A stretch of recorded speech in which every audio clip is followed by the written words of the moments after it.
présidentielle, l'interview sur Radio Classique et Public Sénat. Vincent Payon, bonjour. Vous êtes-vous réveillé ce matin avec l'idée ou la constatation, puisqu'il y a 5 sondages qui donnent François Hollande gagnant, d'une victoire assurée, ou est-ce que vous craignez un sursaut, comme l'espère le président de la République actuel? Oui, je crois que tant que le scrutin n'est pas fait, il n'est pas fait. Je crois que les derniers jours comptent beaucoup. On l'a vu toutes les dernières années. Il y a des indécis, il y a des gens qui n'avaient pas voté au premier tour qui vont venir. Nous ne connaissons pas leur vote. Il y a toute la question dans les seconds tours des reports. Ceux-ci ne sont pas mécaniques, c'est pas parce qu'il y a des appels qu'ils suffisent. Et on voit qu'il y a un certain resserrement, donc le moment est à la mobilisation de tous ceux qui veulent. Et la décision de François Bayrou, dont on va beaucoup parler avec Mickaël et avec vous ce matin, elle vous a étonné, vous l'attendiez? Pour ce qui me concerne, elle me satisfait. Et je suis très heureux qu'il ait eu le courage de faire cela. C'est du neuf en politique. C'est important que la France, de temps en temps, soit capable de produire, y compris en politique, du neuf. Ça ne s'était jamais vu qu'un leader centriste appelle à voter nommément pour un candidat socialiste. Ça vient, je crois, de la brutalité. Il l'appelle pas. Il dit qu'il va voter lui, mais il n'a pas fait d'appel, il n'a pas donné de consigne de vote. C'est ça, mais disent quel va être son vote personnel, et c'est quand même, puisqu'il était candidat à la présidentielle, son avis, son vote qui compte. C'est pas une affaire de parti. Je crois que c'est très important, ça donne une occasion. Ça a été tenté autrefois, vous savez, l'ouverture à l'époque de Mitterrand et de Rocard. Le centre en France a toujours été en réalité avec la droite. Et que des républicains de progrès, des progressistes, puissent là souhaiter se rassembler, c'est une vraie nouveauté. Et pour moi, c'est porteur d'espérance. Parce que je pense depuis plusieurs années que les grandes difficultés qui sont devant nous, qui ont été accrues d'ailleurs par Nicolas Sarkozy, le redressement du pays, la question de la dette, je l'entendais à l'instant, ça va pas être rien. La question de la justice, pensons à la réforme fiscale. Quand on en parle, c'est facile. Quand il faut la mettre en œuvre, c'est plus difficile. La refondation de l'école de la République, c'est un crève-cœur aujourd'hui. Tout ça va supposer des majorités déterminées et larges. Vincent Payon, on se souvient qu'il y a quelques années, vous étiez l'un des premiers à jeter des ponts avec les centristes, notamment avec la numéro 2 du MoDem, Marielle de Sarnez. Est-ce que pour autant, aujourd'hui, vous dites, pourquoi pas un gouvernement d'union nationale et François Bayrou dans un gouvernement éventuellement de gauche? Je ne crois pas que ce soit la question, je vais vous le dire avec beaucoup de sincérité, et je tiens à vous dire qu'il n'y a eu, et effectivement, je connais bien les gens du MoDem, nous avions fait ça d'ailleurs, souvenez-vous, avec Danny Cohn-Bendit, avec Robert Hue, avec Madame Taubira, c'était large comme rassemblement. Il n'y a eu aucune négociation, parce que, et bien sûr avec le MoDem, Marielle de Sarnez, évidemment, mais Jean-Luc Benamias, mais Robert Rochefort, mais déjà à l'époque Corinne Lepage qui souhaitait être avec nous. Ça avait été d'ailleurs par les appareils politiques assez mal accueilli, parce que chacun restait dans sa logique partisane et exclusive. Il n'y a eu aucune négociation, même pas pression. C'est le respect des convictions de chacun. Ça fait plusieurs années que François Bayrou s'oppose avec beaucoup de force à ce que j'ai appelé l'abaissement national. Car le quinquennat de Nicolas Sarkozy aura été un quinquennat d'abaissement national. C'est la position, je trouve, cohérente qu'il a prise hier, même si elle est, je le redis, oui, François Bayrou préconise ce gouvernement d'union nationale. Est-ce qu'éventuellement vous seriez pour? Je ne suis pas pour l'union nationale. Je ne sais pas ce que ça veut dire. Si l'union nationale veut dire que la gauche et la droite gouvernent ensemble, je n'y crois pas du tout. Aujourd'hui, il y a un projet qui est celui de François Hollande. Il n'a pas été négocié ni avec Jean-Luc Mélenchon, il ne le sera pas avec le MoDem. C'est la logique de nos institutions. Mais ce à quoi vous réfléchissez ce matin, c'est finalement un appui après les législatives des centristes à la politique menée par François Hollande. Si jamais il est candidat et élu. Ce sera leur choix, mais j'ai quand même écouté attentivement les propos de François Bayrou. Ils viennent de nous être rappelés par Guillaume Tabar. Il a parlé d'une opposition constructive, bien entendu, mais d'une opposition. Donc je n'ai pas senti qu'il souhaitait entrer dans un rassemblement ou dans un gouvernement. Et je crois que ce n'est pas comme ça que les choses se posent. Elles se posent parfois parce que nous avons tous une petite tendance à trop aimer la politique politicienne sur des questions de principe et de respect. Quand même, depuis 15 jours, nous vivons une campagne et une dérive, et ça a été l'argument principal, je crois, de François Bayrou. Une dérive qui est extrêmement grave. Un président sortant fait de la question de l'étranger, de l'immigration et de la frontière l'alpha et l'oméga de la politique française. Tout en répétant qu'il n'y aura jamais d'accord avec le Front National, tout en répétant qu'il n'y aura jamais de rapprochement entre l'état-major de l'UMP et l'état-major du Front National. Donc, Mais vous n'avez plus besoin d'accord lorsque vous avez pris la même ligne politique. C'est ce qui se passe depuis quelques années. Donc c'est une affaire de mots. Ce qui pouvait nous rendre sensibles à la campagne de Nicolas Sarkozy en 2007, c'est qu'il nous disait « Je suis un rempart contre l'extrémisme par le fait que je prends en charge un certain nombre de de problématique. C'est le contraire qui s'est produit. Et d'une certaine façon, à force lui-même de donner crédibilité aux thèses de la haine, du racisme, de l'exclusion, la désignation des boucs émissaires, eh bien, il a créé cette situation où un certain nombre de républicains de droite ne peuvent pas le suivre. Car François Bayrou a été courageux de prendre cette position. J'entends les commentaires, il sera encore plus seul.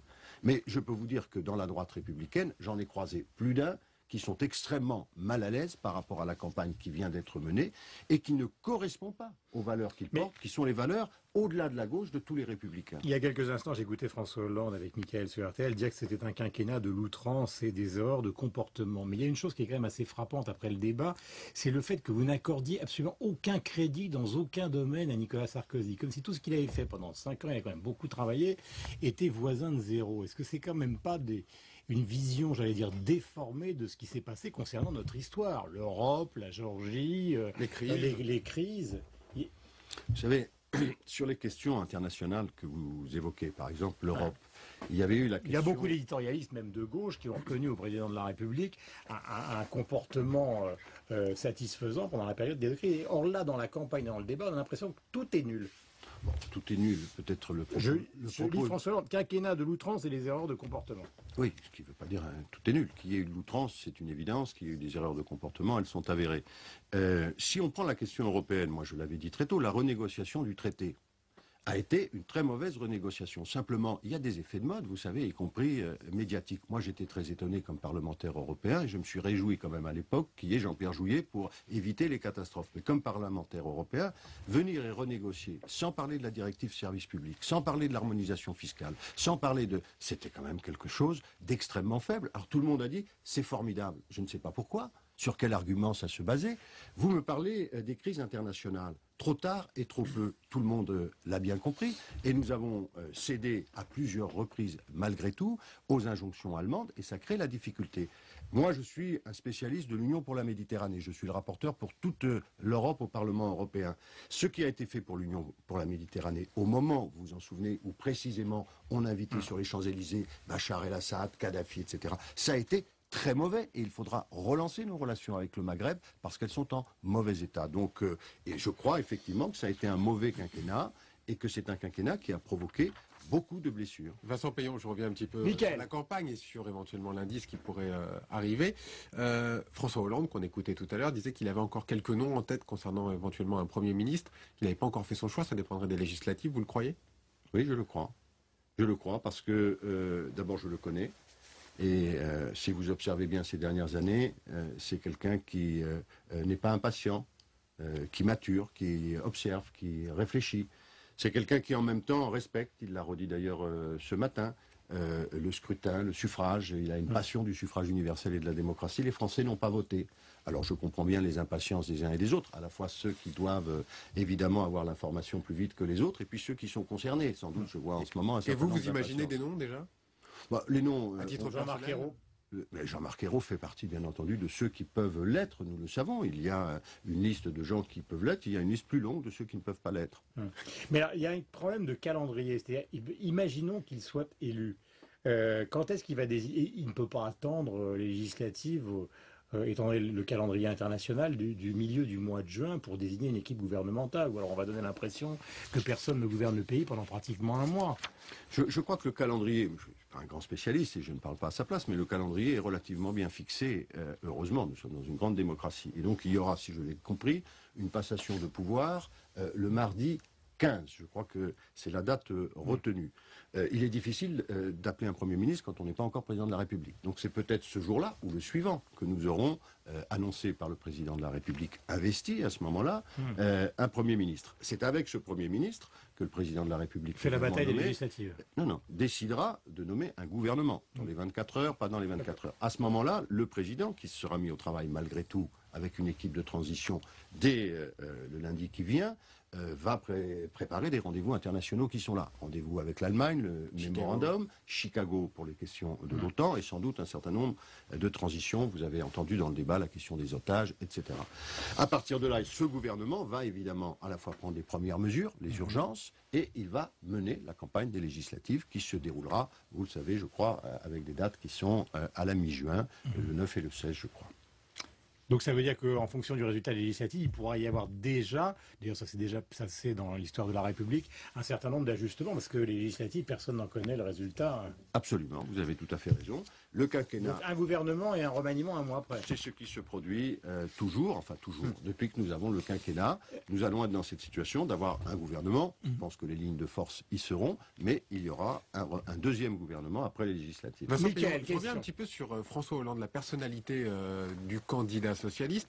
Est-ce que vous avez remarqué chez lui une transformation ces derniers jours, ces dernières semaines, vous qui le connaissez bien? J'ai observé une transformation depuis 2-3 ans. Profonde, c'est le même homme. Et dans ces derniers jours, il y a plus de gravité Bien entendu. Pourquoi? Parce que, on l'évoquait à l'instant, nous nous intéressons beaucoup aux questions de personnes, nous nous intéressons à la vie politique, c'est très important. Mais François Hollande est déjà dans des sujets qui nous concernent tous, qui sont extrêmement difficiles. La question de la réorientation de la construction européenne et du mémorandum, c'est pas une petite affaire. C'est sa première responsabilité. La question de l'OTAN, aller voir nos partenaires de l'OTAN, nos amis américains, pour dire nous voulons retirer nos troupes avant 2012. Ce n'est pas une mince affaire. Préparer un collectif budgétaire dans un pays dont on nous laisse des finances publiques dramatiques, une croissance atone et des caisses vides, car tout a été dépensé dans les 3 premiers mois, selon les bonnes manières habituelles de la droite. C'est une préoccupation importante. Et donc, il est habité, bien entendu, par la responsabilité qui peut être la sienne à partir de dimanche. Et vous avez vu une transformation de son entourage aussi? Il y a un petit peu plus de personnes qui gravitent autour de lui, dans l'espoir éventuel d'avoir quelque chose? Vous savez, tous ceux qui font de la politique, mais j'imagine que dans vos métiers, c'est la même chose. Comédie humaine, Balzac. Voilà, lorsque tout se passe bien, nous avons beaucoup d'amis, et puis lorsque nous sommes dans des phases plus difficiles, nous en avons moins, mais peut-être ce sont des amis plus sincères et plus réels. La question est anecdotique, mais elle concerne quand même la façon dont la campagne a été traitée. Beaucoup de journalistes ont été assez malmenés lors des dernières grandes réunions de l'UMP, le Trocadéro, ou le dernier meeting de Nicolas Sarkozy, y compris ma consoeur Rutel Krief. Est-ce que vous avez... Et l'argument est toujours le même, c'est-à-dire que la presse, au fond, vote à gauche depuis le début de cette campagne et soutient délibérément François Hollande. Est-ce que vous avez eu ce sentiment comme lecteur, comme auditeur ou comme téléspectateur? Non, pas du tout. Et vous parliez de la comédie humaine, finalement. Pourquoi la presse échapperait à cette comédie humaine? Pas du tout. J'ai quelques années d'expérience maintenant.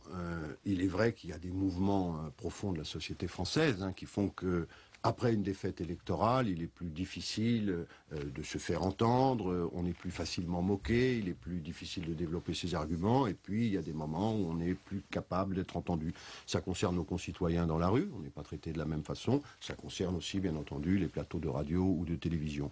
Mais je trouve quand même que globalement, même si moi j'ai eu des rapports particulièrement difficiles avec la presse, qu'un très grand nombre de journalistes, c'est un métier très difficile, essayent de garder d'abord la passion de leur métier, c'est-à-dire d'informer, et une distance critique à l'égard. Par contre, dans notre responsabilité de politique, et ça comptera par rapport à des décisions qui doivent être prises sur l'indépendance de la presse et des médias en France, il faut, parce que ça c'est les libertés publiques, c'est le pacte commun, il faut que les politiques veillent précisément à garantir l'indépendance des journalistes et donc à les respecter. Merci Vincent Peillon d'être venu ce matin sur l'antenne de Radio Classique et de Public Sénat. Bonne journée. Merci à vous. Au revoir Guillaume. On se retrouve lundi prochain.